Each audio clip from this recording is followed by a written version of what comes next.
திராவிட இயக்கத்துக்கு எந்த மொழி மீதும் பகை கிடையாது என தொண்டர்களுக்கு எழுதிய கடிதத்தில் முதலமைச்சர் கருத்து.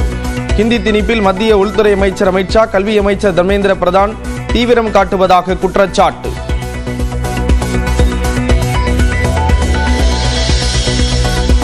மார்ச் 5 அனைத்து கட்சி கூட்டத்திற்கு அதிமுக, பாஜக, தவேக உட்பட 45 கட்சிகளுக்கு தமிழ்நாடு அரசு அழைப்பு. பாமக, அமமுக உள்ளிட்ட கட்சிகளுக்கும் அழைப்பு விடுப்பு.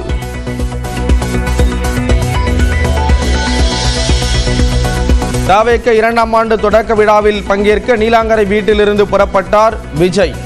ஆட்டம் பாட்டத்துடன் உற்சாக வரவேற்பு அளிக்க ஏற்பாடு.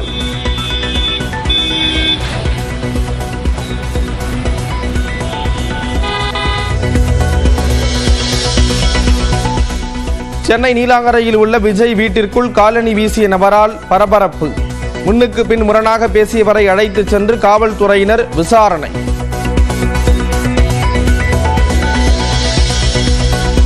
தஞ்சாவூர், திருவாரூர் உள்ளிட்ட 9 மாவட்டங்களில் நாளையும் நாளை மறுதினமும் கனமழைக்கு வாய்ப்பு. சென்னையில் வானம் மேகமூட்டத்துடன் காணப்படும் என்று வானிலை மையம் கணிப்பு. அடுத்த கல்வியாண்டு முதல் 10ஆம் வகுப்புக்கு 2 முறை பொதுத் தேர்வு நடத்த சிபிஎஸ்இ முடிவு. வரைவு கொள்கை குறித்து வரும் 9ஆம் தேதி வரை பொதுமக்கள் கருத்து தெரிவிக்கலாம் என அழைப்பு.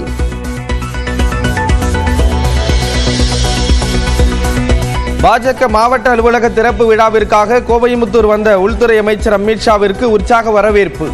காங்கிரஸ் கட்சியினர் போராட்டம் நடத்திய நிலையில் கருப்பு கொடி காட்டும் போராட்டத்தில் ஈடுபட முயன்ற தந்தை பெரியார் திராவிடர் கழகத்தினர் கைது. மகா கும்பமேளாவின் கடைசி நாளில் புனித நீராட குவிந்துள்ள பக்தர்கள். ஹெலிகாப்டரில் இருந்து மலர் தூவி வரவேற்பு.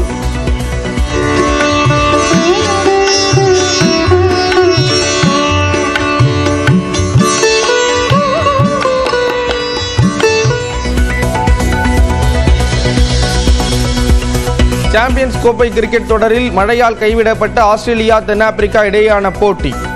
இரு அணிகளுக்கும் தலா 1 புள்ளிகள் பகிர்ந்தளிப்பு. 2 நாள் பயணமாக தமிழ்நாடு வந்துள்ள மத்திய உள்துறை அமைச்சர் அமித் ஷாவுக்கு கோவை விமான நிலையத்தில் சிறப்பான வரவேற்பு அளிக்கப்பட்டது.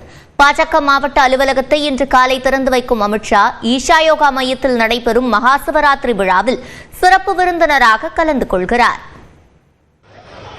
2 நாள் பயணமாக மத்திய உள்துறை அமைச்சர் அமித் ஷா நேற்றிரவு கோவை வந்தடைந்தார். விமான நிலையத்தில் அவருக்கு பாஜக மாநில தலைவர் அண்ணாமலை, மூத்த தலைவர்கள் தமிழிசை சவுந்தரராஜன், பொன் ராதாகிருஷ்ணன், சட்டமன்ற உறுப்பினர்கள் நயினார் நாகேந்திரன், வானதி சீனிவாசன் உள்ளிட்டோர் உற்சாக வரவேற்பு அளித்தனர்.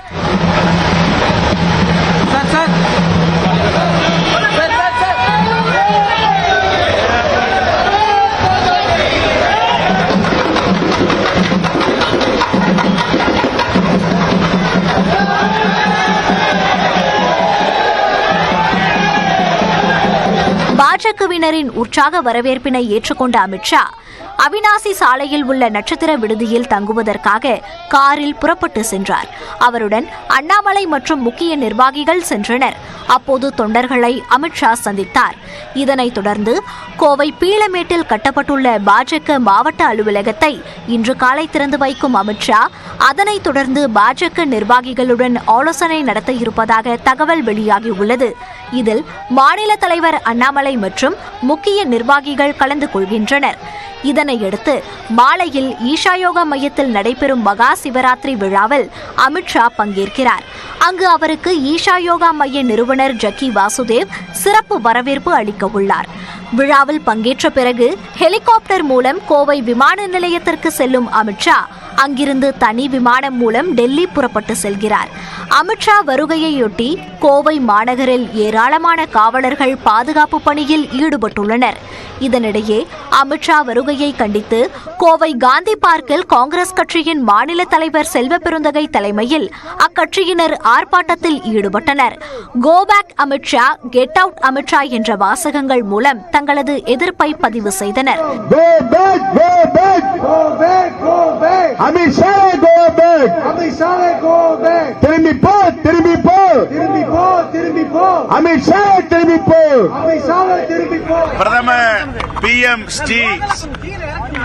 ஸ்கீமில் அவர்கள் இணைய வேண்டும் தமிழ்நாடு என்று வலியுறுத்துவது, ஏற்கனவே தமிழ்நாட்டுக்குள்ள 39 நாடாளுமன்ற தொகுதிகளில் மக்கள் தொகை அடிப்படையில் 8 தொகுதியை குறைப்போம் என்று கூக்குரல் இடுவது, இதையெல்லாம் கண்டித்துதான் இன்று இந்த ஆர்ப்பாட்டத்தை ஒன்றிய உள்துறை அமைச்சர் அமித்ஷாவுக்கு எதிராக கோவை மாவட்டம் ஒருங்கிணைத்திருக்கிறது.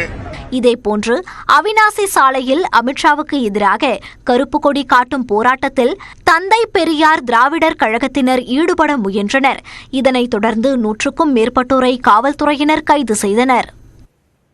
கோவை வடக்கு அதிமுக எம்எல்ஏ அம்மன் அர்ஜுனன் வீட்டில் லஞ்ச ஒழிப்புத்துறையினர் 13 மணி நேரம் சோதனை நடத்திய நிலையில் அரசியல் காழ்ப்புணர்ச்சியால் சோதனை நடத்தப்பட்டதாக அம்மன் அர்ஜுனன் தெரிவித்துள்ளார். கோவை அதிமுக மாநகர் மாவட்ட செயலாளரும் தற்போதைய எம்எல்ஏவுமான அம்மன் அர்ஜுனன் 2016ஆம் ஆண்டு முதல் 2022ஆம் ஆண்டு வரை எம்எல்ஏவாக இருந்தபோது வருமானத்திற்கு அதிகமாக சொத்து சேர்த்ததாக புகார் எழுந்தது. வருவாயை காட்டிலும் 71.19%, அதாவது 2,75,00,000 ரூபாய்க்கு அதிக மதிப்பிலான சொத்துக்களை குவித்துள்ளதாக அம்மன் அர்ஜுனன் மீதும் அவருடைய மனைவி விஜயலட்சுமி மீதும் வழக்கு பதிவு செய்யப்பட்டது. இந்த நிலையில் கோவை செல்வபுரம் அசோக் நகர் பகுதியில் உள்ள அம்மன் அர்ஜுனன் வீட்டிற்கு செவ்வாய்க்கிழமை அதிகாலை 6:30 மணி அளவில் வந்த லஞ்ச ஒழிப்பு துறையினர் திடீர் சோதனை மேற்கொண்டனர். சாமநாயக்கன் பாளையத்தில் உள்ள தொழிற்சாலையிலும் சோதனை நடந்தது. இரண்டாவது முறையாக எம்எல்ஏவாக உள்ள அம்மன் அர்ஜுனனின் கட்சி பணிகளை தடுக்கும் விதமாக இந்த சோதனை நடைபெற்றுள்ளதாக அதிமுக பொதுச் செயலாளர் எடப்பாடி பழனிசாமி கண்டனம் தெரிவித்தார். மேலும் சோதனை நடந்த அம்மன் அர்ஜுனன் வீட்டு முன்பு அதிமுகவினர் குவிந்தனர். செங்கோட்டையன், SP வேலுமணி, பொள்ளாச்சி ஜெயராமன் உள்ளிட்ட முன்னாள் அமைச்சர்களும் வந்து அமர்ந்திருந்தனர்.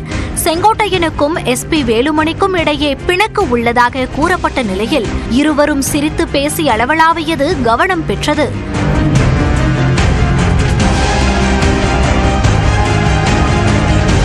சுமார் 13 மணி நேர சோதனைக்கு பிறகு லஞ்ச ஒழிப்புத்துறை அதிகாரிகள் திரும்பி சென்ற நிலையில் அங்கு திரண்டிருந்த அதிமுகவினர் கோஷங்களை எழுப்பி அம்மன் அர்ஜுனனை வரவேற்றனர்.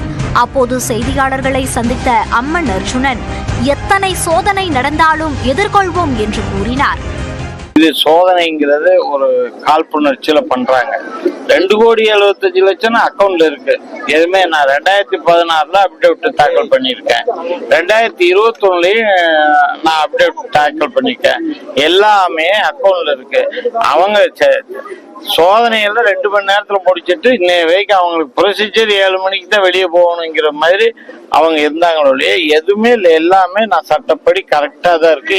சோதனை 2 மணி நேரத்தில் முடிவடைந்ததாகவும் 7 மணிக்கு தான் செல்ல வேண்டும் என்பதற்காக அதிகாரிகள் காத்திருந்ததாகவும் அம்மன் அர்ஜுனன் கூறினார்.